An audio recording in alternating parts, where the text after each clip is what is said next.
Nejdřív si dovolím představit Toma, i když možná už to není příliš potřeba. Tom Hodgkinson je britský publicista, který se proslavil jako redaktor časopisu Idler, což by se dalo přeložit jako lenoch. Tento časopis založil se svým kamarádem už v roce 1993. Kromě toho však jako novinář přispíval také do prestižních britských novin a taková zajímavost, stál u zrodu firmy dovážející absint do Velké Británie. Té své vášni pro lenošení a svobodný život nebo volný život zasvětil knihy Jak být líný, Jak být volný, Líný rodič a také nejnovější knížku, která vyšla v České republice před Vánoci, a to je knížka Staré dobré časy. Tato knížka je vlastně příručkou moderního hospodáře a vlastně svou hloubavostí, humorem, filozofickým vhledem a především tím neotřelým přístupem Toma k životu a ke všem životním situacím vlastně zaujala všichni čtenáře, kteří hledají způsob, jak uniknout tomu té všeubíjející každodennosti té naší moderní společnosti, toho stylu života, který žijeme a vlastně, která se podle autora nedokáže vymanit z té slepé uličky toho, kam jsme dospěli a v níž jsme vlastně vlastní vinou uvízli. Tahle novinka, jak jsem říkala, vyšla v loni, ale určitě mezi ty známější tituly, které už jsou na českém trhu déle, patří knížky Jak být líný, Jak být volný a samozřejmě v neposlední řadě bestseller Líný rodič, knížka, která zaujala mnoho a mnoho čtenářů v České republice, mnoho známých celebrit, které tuhle knížku čtou a doporučují. Já přece Toma představila, teď možná jenom nechám mluvit chviličku ho, než přejdeme k autogramiádě, protože určitě jste zvědaví na jeho názory. A já začnu úplně obligátně, kdy jste přišel na myšlenku líného života a jak se ta myšlenka zrodila?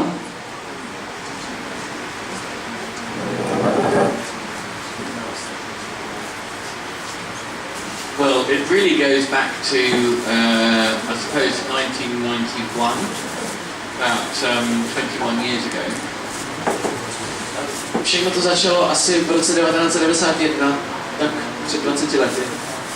And I was unemployed and lying in bed and trying to get up and do some work as a freelance journalist, but feeling very lazy and guilty and full of self-recrimination. Tak byl jsem nezaměstnaný, ležel jsem v posteli, měl jsem vstát, vůbec se mi nechtělo a tak jsem si říkal, měl jsem takový pocit viny a říkal jsem si, co s ním mám dělat. Must get up earlier, must work harder, must get more done today, this sort of thing. Musím vstávat dřív, musím toho víc stihnout, víc práce. So this desire to do something was fighting with my desire to do nothing. Takže tato touha něco dělat, něco podnikat, zápolila svou touhou nedělat vůbec nic. And the desire to do nothing usually won. A ta touha nic nedělání většinou zvítězila. But I found a collection of essays by Dr. Johnson, Samuel Johnson, who was probably the most famous literary man of the 18th century. Ale našel jsem sbírku esejí doktora Samuela Johnsona, který byl asi nejznámější literát 18. století. And very productive. He wrote a whole dictionary, which took 9 years.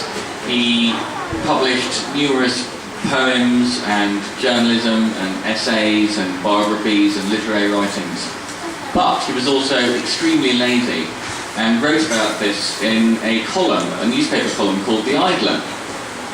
Byl to velmi produktivní muž, napsal celý slovník, který mu trval 9 let, psal různé články, překlady a vůbec. A taky byl autorem pravidelného novinového článku, který se jmenoval Lenoch.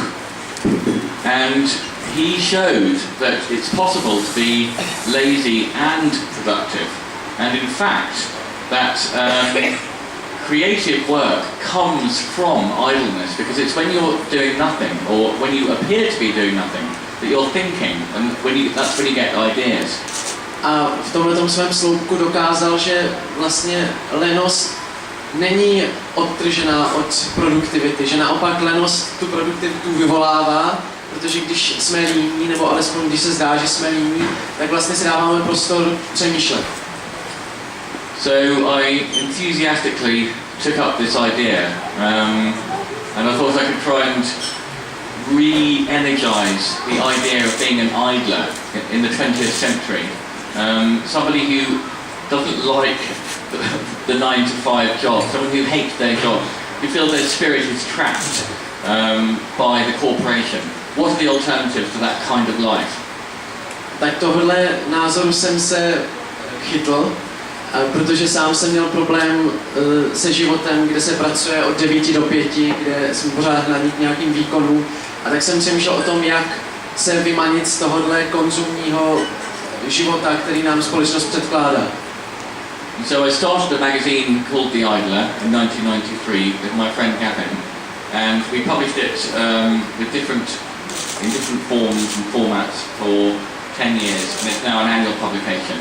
And about 10 years ago I left London with my small children and my girlfriend, mother of my children, partner, whatever, wife, and we started renting a house in the countryside. And we had another child there. We now have 3. They're now aged 12, 10 and 7. And I started to write books about these kinds of subjects that I'm talking about. The first one was called How to be Idle. Tak jsem začal se svým kamarádem Gavinem vydávat časopis Idle, který jsem vydával 10 let. Teďka už je to roční záležitostí, že vydáváme jednou za rok. A pak po 10 letech jsem se přestěhoval se svou ženou a dětmi na venkov, kde teďka žijeme. And our children were growing up. As anyone knows, it's extremely hard work when you have 3 children under 4 or under 5.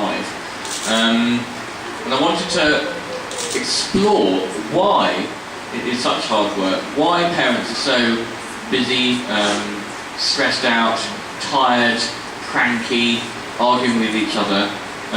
This family life which is promoted to you as being sort of a paradise is actually extremely difficult. And how do you avoid becoming depressed and overtired and stressed out and angry?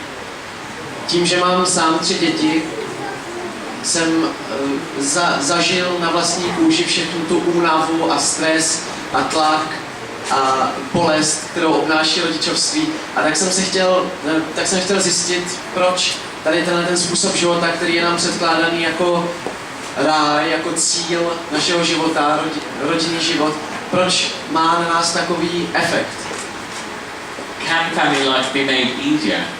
Can you introduce idleness into family life?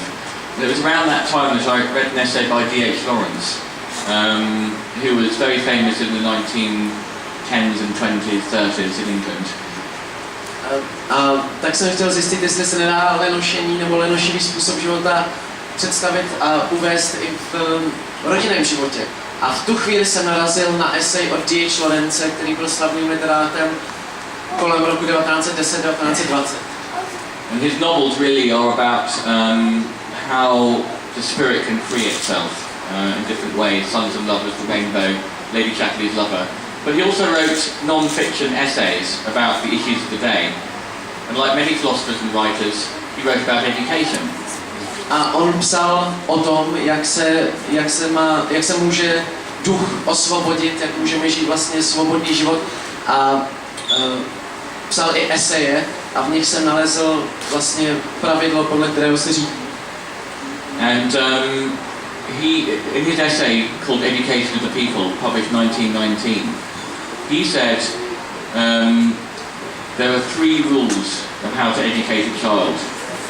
First rule, leave the child alone. Second rule, leave the child alone. Third rule, leave the child alone. A protože jako tolik jiných autorů i on se zabýval výchovou dětí, nalezl se tam jeho 3 základní pravidla, která doporučoval všem rodičům. Pravidlo 1, nechte dítě být. Pravidlo 2, nechte dítě být.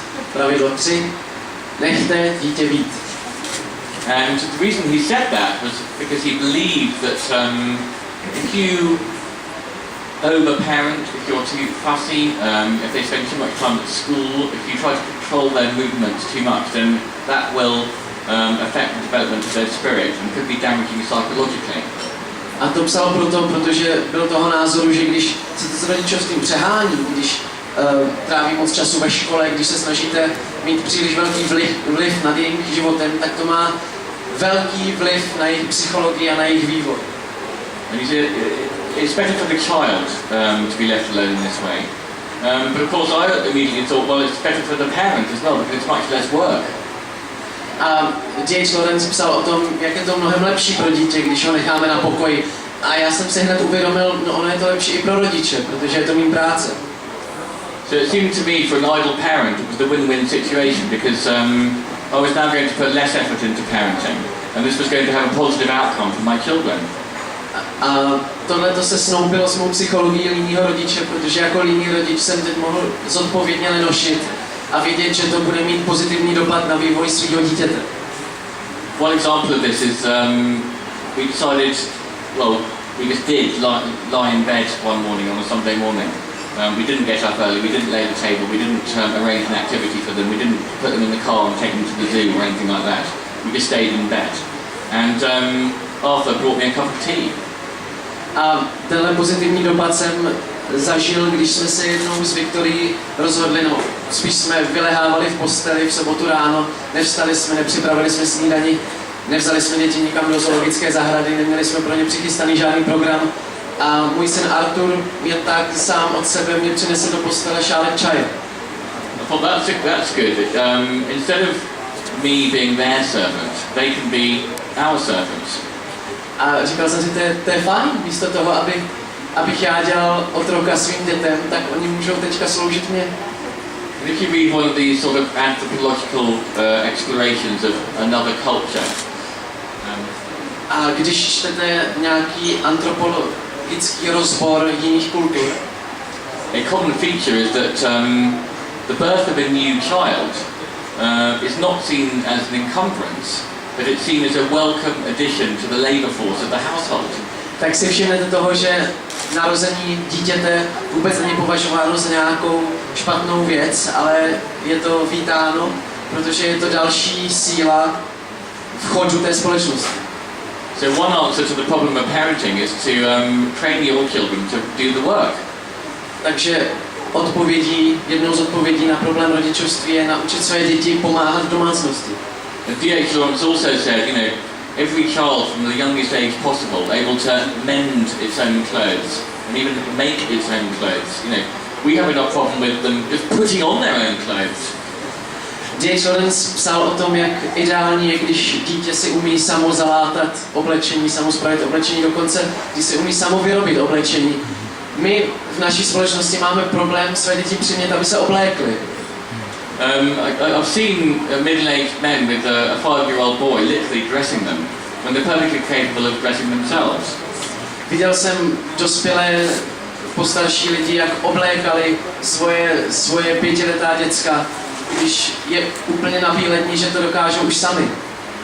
That really drives me crazy when you get children who are spoiled, useless, dependent, and who whine and can't do anything for themselves. Z toho mi vstávají vlasy na hlavě, když vidím, že jsou děti rozmazlené, když se o sebe neumějí postarat, když kňourají, fňukají a nejsou soběstačné. Like my children. Jako ty moje děti. So the idea was that, you know, if you leave the children alone, then they become more capable for themselves. But that was where the idea came from. I wanted to bring in my idling history in a way and apply that to parenting. And I got that from that D.H. Lawrence essay, Leave the Child Alone. Čili v tom tkví podstata mé teorie o rodičovství, vložit tu svoji lenošivost do výchovy dětí a tím pádem je osamostatnit a pomoci tím i sám. Já bych se ještě Tome zeptala, knížky jako Jak být jiný rodič nebo Jak být jiný, Jak být volný je celkem asi jasné, o čem kniha je. Můžete prozradit, o čem jsou staré dobré časy vašimi slovy, ať to není slovy nakladatelství, ale slovy autora?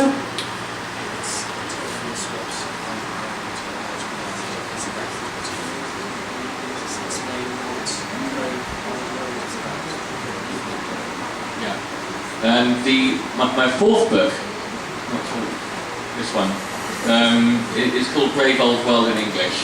And this is really based on 10 years of living in the countryside and trying to grow vegetables, keep pigs, make jam, and make honey and all that kind of thing.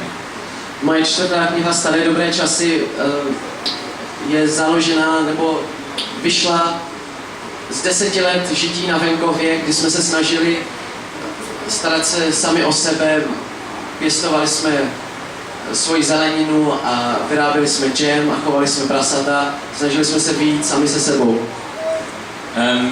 We wanted to, there was a political motivation because we had to learn how to live on a fairly low income,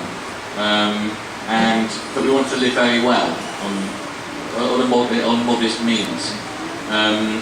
So this was a way of escaping from total dependence on the supermarket. Byl to způsob, jak utéct z naprosté závislosti na supermarketech, protože jsme byli rodina, která neměla příliš peněz, ale chtěli jsme si žít dobře. So I wanted to combine the stories of our own experiences, often disastrous experiences of things like keeping hens or pigs. Takže jsem chtěl popsat své zážitky, často katastrofické zážitky, schování slepic, schování kuřat. And to record my many failures in these areas. A popsat svá mnohá selhání. But to mix that with my own literary study of farming textbooks. A zkombinovat to se svou literární četbou, když jsem četl příručky o žití na venkově. I mean, that sounds boring, a farming textbook, but it's actually a really beautiful literary genre. Příručky o žití na venkově zní jak docela nudný žánr, ale přitom se jedná o velmi zajímavé knihy. So I wanted to go right back to Hesiod, who was the ancient Greek farmer poet, and he wrote Works and Days, which is one of the earliest known Greek poems. Chtěl jsem se vrátit až do dob Hesioda, starořeckého básníka farmáře, jehož báseň Práce a dny je jedna z nejstarších zapsaných básní vůbec. It tells the farmer what to do around the year. And then I discovered a whole load of Roman farming guidebooks. Tahle práce provádí farmáře rokem a navádí ho, co má dělat. A pak jsem našel strašnou spoustu prací o tomhle životě v análech Starého Říma. Cato, Varro, Columella. And these Latin poets. And the greatest was Virgil. And Virgil's poem, The Georgics, is in the genre of a farming guidebook. It tells you what to do at different times of the year. A i Vergilius vlastně psal báseň o žití farmáře. So he gives directions on how to keep bees, jak chovat včely, grow grapes for the vine, pěstovat hrozny, how to grow olives, olivy, how to grow vegetables, how to select the right site for your vegetable patch. Zeleninu, jak si vybrat místo pro pěstování zeleniny. And so I found all this stuff really interesting. And it goes through to the present day. There are these wonderful gardening guidebooks and farming guidebooks. There's a very famous one, sorry. A tohle to mě přišlo strašně zajímavé a vlastně tyhle ty spisy se dají nalézt od starého Řecka až po dneška, které jsem si všechny pročítal. There was one written in the time of Shakespeare, completely in rhyme. A jednu jsem nalezl z doby Shakespearea, která je naprosto celá ve verších. Thomas Tusser was his name, and it was a big bestseller at the time. Napsal to Thomas Tusser a byl to ve své době velký bestseller. And but he himself was very bad at farming. Ale on sám farmaře neuměl. So I thought that's good. You could write a guidebook about something without being good at it yourself. A já jsem měl radost, protože je vidno, že můžu psát příručku na něco, čemu tak úplně nerozumím.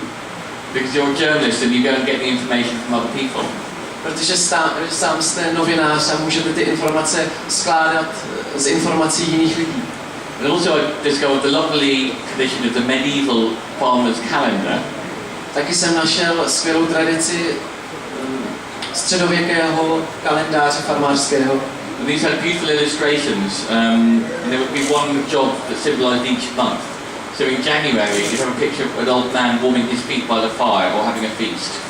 A byly tam krásné obrázky, každý měsíc měl jeden obrázek, který ukazoval, co se dá dělat nebo co se má dělat v každém z těch měsíců. Například v lednu tam byl obrázek farmáře, jak se hřeje nohy u ohně. July would have a team of men with scythes mowing the grass. V červenci kosili farmáři srpy obilí. November was the traditional time for killing the pig, so you would see these little medieval men coming up behind a pig that a little pig would be eating, and there'd be a medieval man behind it with a huge hammer, just about to bang it on its head. V listopadu se zase tradičně konaly zabíjačky a tak tam byl obrázek farmáře nebo řemeslníka, jak se plíží za prasetem a mlátí ho do hlavy kladivem. And these books tell you what to do at that time of year, like a gardening magazine. I love those lists. It's sow your radishes, sow your turnips, next month cut the broad beans, that kind of thing. Je to vlastně kalendář, co dělat v jakou dobu roku, je to něco jak zahrádkářský časopis dnešní doby. So it's all about the idea of trying to be self-sufficient, but trying to enjoy it as well, and recognizing that this is a long history.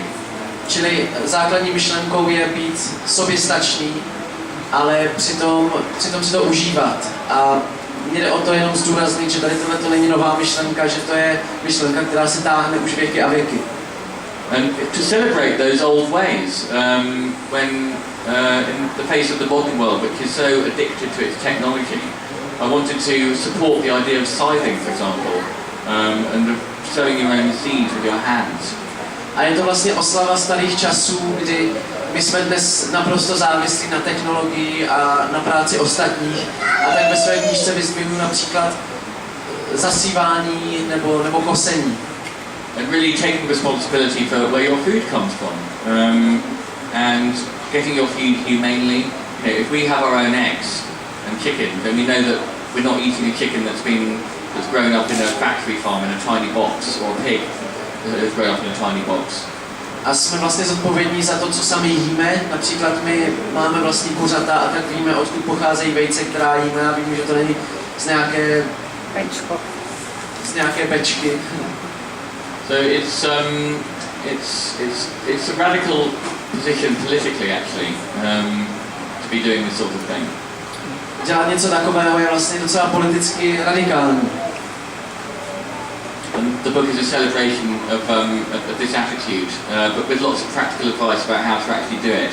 And that's mixed in with my own failures, and people have liked that.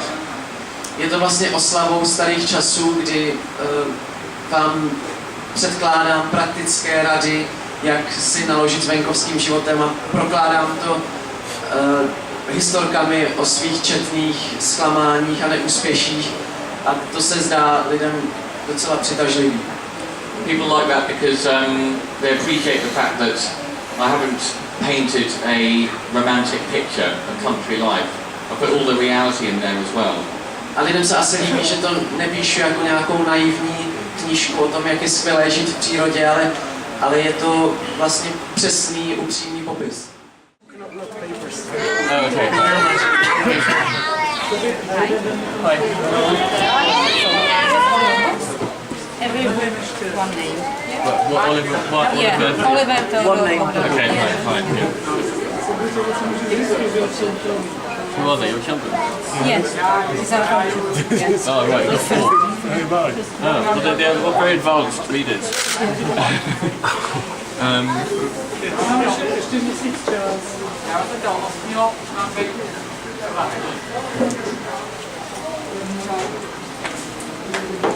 That's Oliver.